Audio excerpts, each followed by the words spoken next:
अगर आप एक गर्ल्स चाइल्ड हो और आपको ये बताया जाता है आप पायलट बनने के लिए काबिल नहीं हो, तो आपके साथ ये गलत किया जा रहा है। हाँ, आज हम लोग इस चैप्टर में जानेंगे growing up boys and girls के बारे में। इस चैप्टर को हम लोग स्टार्ट करेंगे एक छोटा सा स्टोरी से।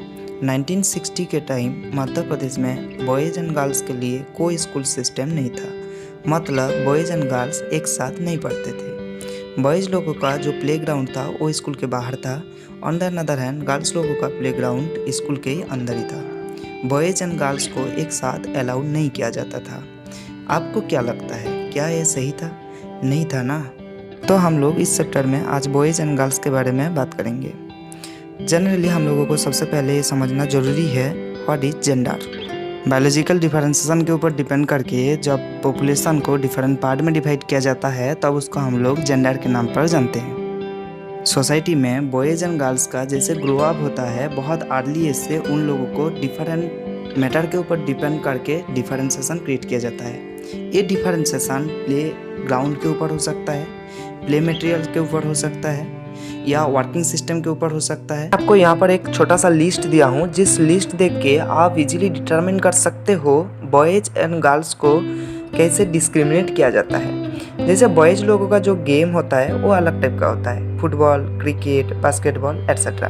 ऑन द अदर हैंड जो गर्ल्स लोगों का गेम होता है वो जनरली इंडोर्स गेम होता है, कुछ आउटडोर्स गेम भी होता है। बॉयज़ लोगों को लिए जो टॉयज प्रोवाइड किया जाता है खेलने के लिए, जो मटेरियल होता है वो car, gun, toy train etcetera. लेकिन गर्ल्स लोगों को लिए किचन सेट्स या डॉल्स, हाउस एट्सेट्रा। मतलब सोसाइटी में बॉयज़ एंड गर्ल्स के बीच में एक अलग टाइप का भेदभाव कंडीशन हम लोग बहुत दिन से क्रिएट कर रहे हैं और ये सिस्टम आज तक चल रहा है, जो सोसाइटी के लिए बिल्कुल अच्छा नहीं है। ड्रेस के ऊपर देखेंगे, ऑब्वियसली आपको पता होगा बॉयज़ लोगों का जो ड्रेस होता है और गर्ल्स लोगों का जो ड्रेस होता है वो डिफरेंशिएशन होता है। ऐसे ही अगर आप एक गर्ल्स चाइल्ड हो तो आपको ऑब्वियसली बर्थडे में गिफ्ट क्या मिलता है?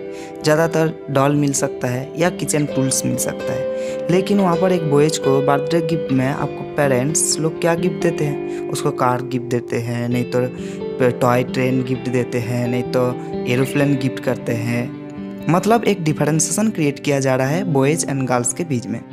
ऐसे ही हम लोग का सोसाइटी को और थोड़ा सा जूम करके देखेंगे तो हम लोगों को देखने के लिए मिलेगा मैन एंड वुमेन जो वर्क करते हैं, सोसाइटी के लिए जो काम करते हैं, उस काम में भी डिफरेंशिएशन देखने के लिए मिलता है। मतलब नॉट इक्वलिटी प्रोवाइड नहीं किया जाता है। जो हाउस होल्ड वर्क होता है, हाउस होल्ड वर्क मतलब होता है जैसे फ्लोर को क्लीन करना, कपड़ा साफ करना, किचन रूम में खाना पकाना, ये सब काम जनरली हम लोगों सोसाइटी में वुमेन ग्रुप ऑफ पीपल करते हैं। और हम लोगों को ये सब काम देख के ये लगता है ये generally not physical demanding work है, मतलब इसके लिए ज़्यादा एनर्जी इन्वेस्ट करना नहीं पड़ता है। ऑन द अदर हैंड ये सब वर्क के लिए वुमेन ग्रुप ऑफ पीपल को किसी भी टाइप का पेमेंट प्रोवाइड नहीं किया जाता है। लेकिन रियलिटी में अलग बात है। अगर आप कभी भी फ्लोर को साफ करके देखना, कभी भी कपड़ा को साफ करके देखना, कभी खाना पका के देखना, ये सब जितने भी टाइप का हाउस होल्ड वर्क होता है, ये सभी टाइप का वर्क फिजिकल डिमांडिंग होता है। सोसाइटी में वर्क का जो वैल्यू होता है उसको हम लोग जनरली पेमेंट के थ्रू या पैसा के थ्रू डिटरमिन करते हैं। हाउस होल्ड जो वर्क होता है, हाउस होल्ड वर्क के लिए वुमेन ग्रुप ऑफ पीपल को किसी भी टाइप का पेमेंट नहीं मिलता है। इसलिए हम लोग जो डोमेस्टिक वर्क होता है या हाउस होल्ड वर्क होता है उसको डिवैल्यूज करते हैं, उसका वैल्यू प्रोवाइड नहीं करते हैं। जो जनरली मेल जेंडर होते हैं उन लोग बाहर जाके काम करते हैं और बाहर काम करने के लिए उन लोगों को पेमेंट भी मिलता है। पेमेंट मिलने के लिए उन लोगों का वर्क को सोशल वैल्यू प्रोवाइड किया जाता है। मतलब वुमेन वर्कर को सोशल वैल्यू प्रोवाइड नहीं किया जाता है क्योंकि उन लोगों को पेमेंट नहीं मिलता है, और वर्क ऑफ मेल जेंडर का सोशल वैल्यू प्रोवाइड किया जाता है क्योंकि मेल जेंडर को पेमेंट मिलता है। हम लोग ये देखें सोसाइटी में जो बॉयज़ होते हैं, गर्ल्स होते हैं, male gender and female gender होते हैं, उसमें एक डिस्क्रिमिनेशन कंडीशन, एक भेदभाव कंडीशन ओरिजिन होता है। तो हम लोगों को ये देखना है सोसाइटी में इक्वलिटी को मेंटेन करने के लिए, बॉयज़ एंड गर्ल्स के बीच में डिस्क्रिमिनेशन कंडीशन या भेदभाव कंडीशन को रिड्यूस करने के लिए, कम करने के लिए गवर्नमेंट क्या स्टेप लिया है।